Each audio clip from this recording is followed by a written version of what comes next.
Finally, the most populous state of India has got its own IPL team. Lucknow Super Giants is what they'll be called.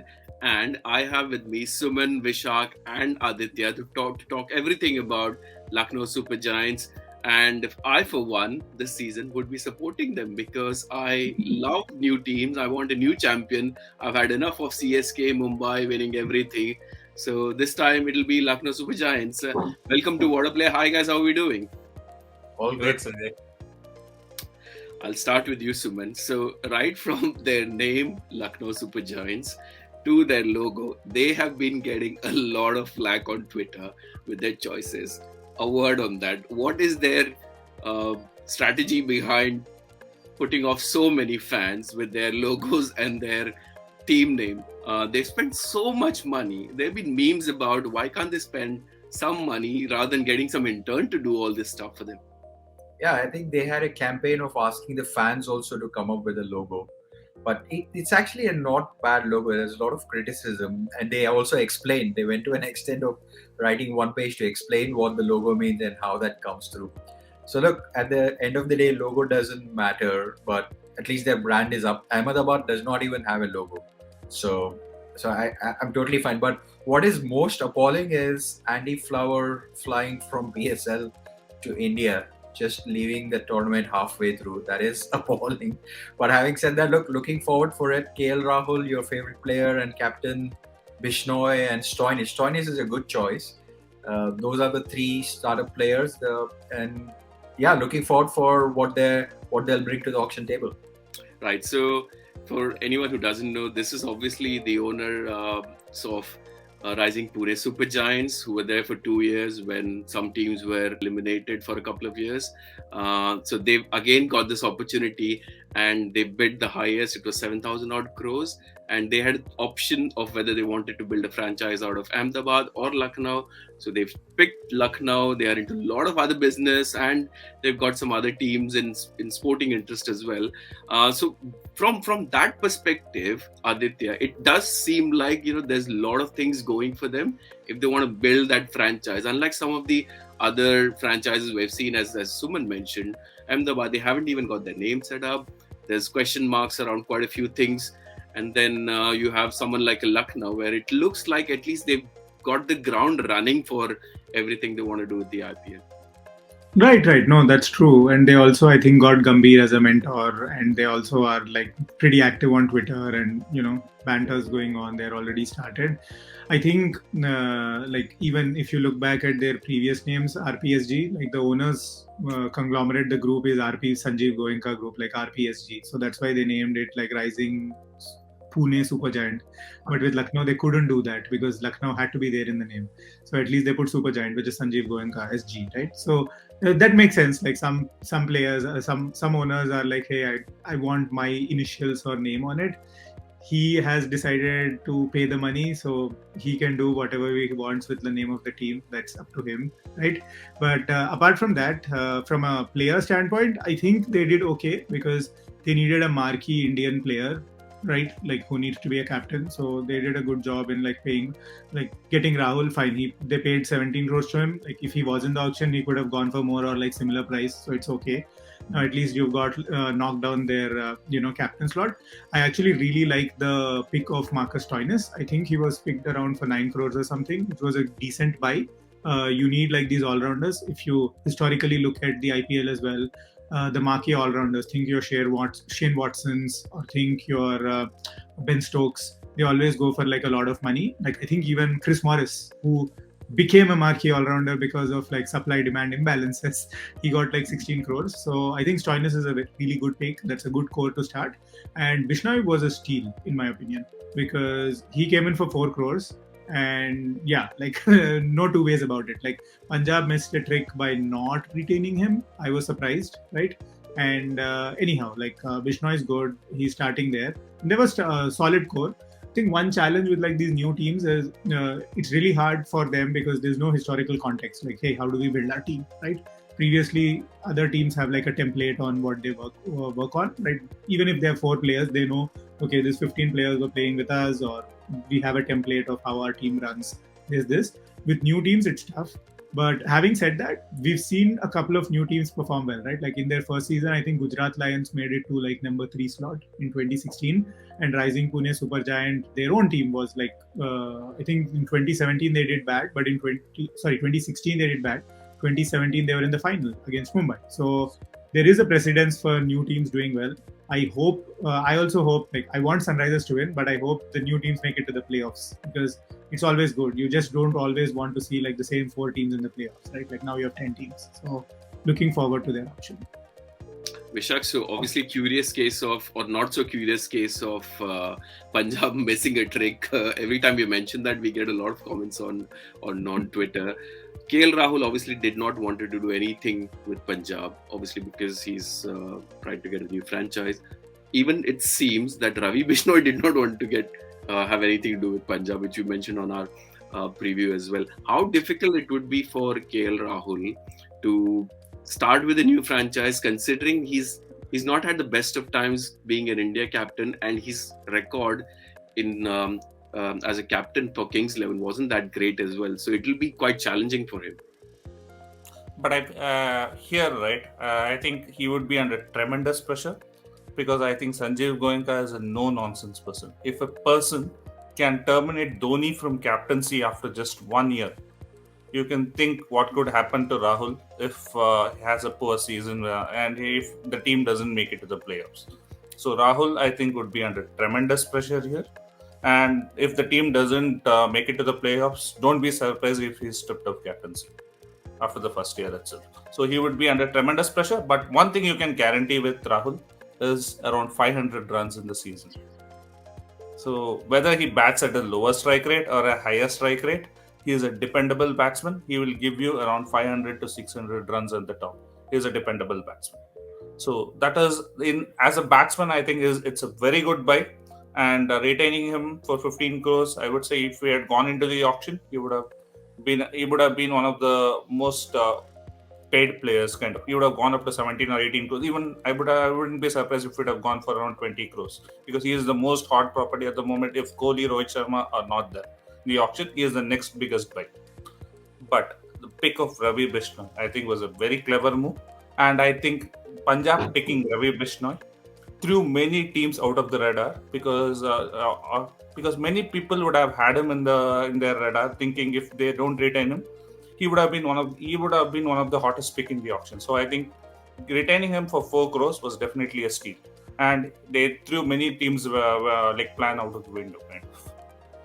I think KL Rahul would have had some influence on Ravi Bishnoi getting picked up, because as you mentioned, people are expecting maybe Yuzi Chahal would get in, or even David Warner for that matter might get picked up by one of the teams. But having an Indian quality spinner is absolutely invaluable. Suman, from a team building perspective, obviously I'm guessing that KL Rahul would keep as well. And the reason it's that KL Rahul was a hot property was, unlike say a Shreyas Iyer or some of the other potential hot Indian batters, he would guarantee 500, 600 runs each season batting top of the order.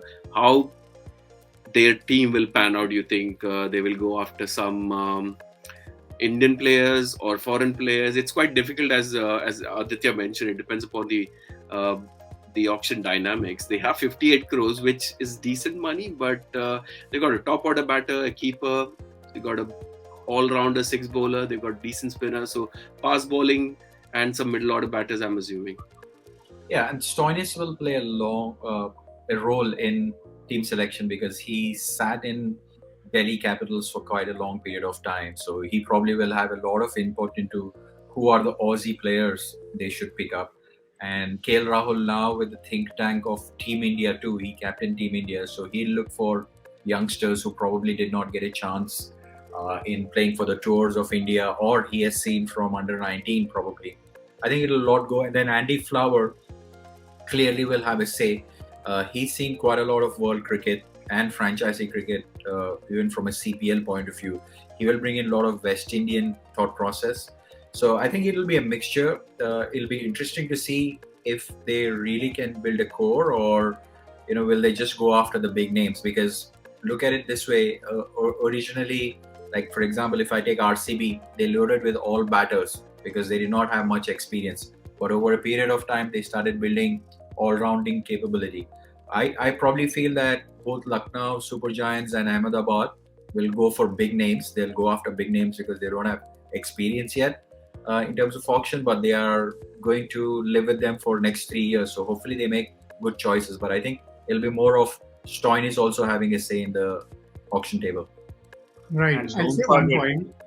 Yeah. So I'll say one point is like these new franchises, they need like fan bases. Right? Like all the other teams have their fan Right. bases, right? Okay, I am fan of Williamson, I will follow SRH. I am fan of Dhoni, I will follow CSK, right? So all these big teams have some marquee players, but both of these new franchises, they would want to hit two levels. One, you want more marquee players so that your fan base is bigger, because all all people were already like fans of some team, so you have to detach them from some team and they need to be fans of these teams, right?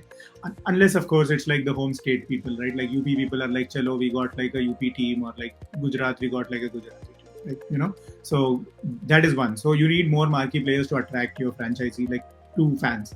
And the second aspect is local players, right? Now think of Lucknow. So think Suresh Raina, think Kuldeep Yadav, think Bhuneshwar Kumar, right? So I would definitely look at them trying to pick like the UP players.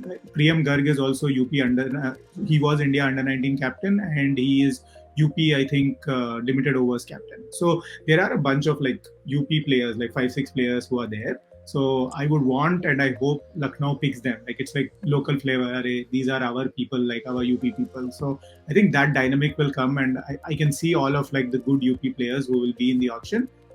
They'll go after for Lucknow, right? So to build that fan base, and to Sanjay's earlier point, like he had the option to pick like whatever city, but they made a choice for UP because they want to be in India's most popular state, big market, big untapped market. So I think they'll go after like UP players. Vishak, you wanted to mention something. yeah, and Adi mentioned a point, having Gautam Gambhir as the mentor. Like we all might troll him, but he is a very shrewd guy who has won 2 IPLs, and he is a no-nonsense person when it comes to cricket and his knowledge with cricket. So I think he will play a huge role in the auction, and his role would be in picking up the good Indian players, and I think he will play a very important role in the auction. And I think Lucknow will be one of the teams who will build a very good team because they have a very good coaching staff and mentor, and I think they're going to do very good in the auction. Now, Yeah. the Saini is going to surely come then if Gautam Gambhir is on the table. In fact, if I'm Rahul, my smile would disappear. You've got no nonsense owner. I've got Andy Flower, who's again a no nonsense guy. Then Gautam Gambhir.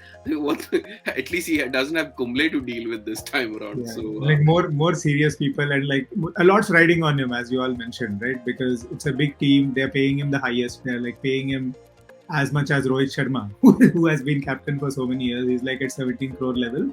So a lot riding on him, lot of pressure. But I think it's his chance to redeem himself in a way, right? Because he hasn't done well as good as captain with Punjab, and then India, it was like a damn squib, man. Like no other option, right? Like he lost the test and then the one days as well, like clean sweep. So yeah, so he has a point to prove, because if India is looking beyond for captains, like now there's Rishabh Pant option is there, right? Because he's doing well with Delhi.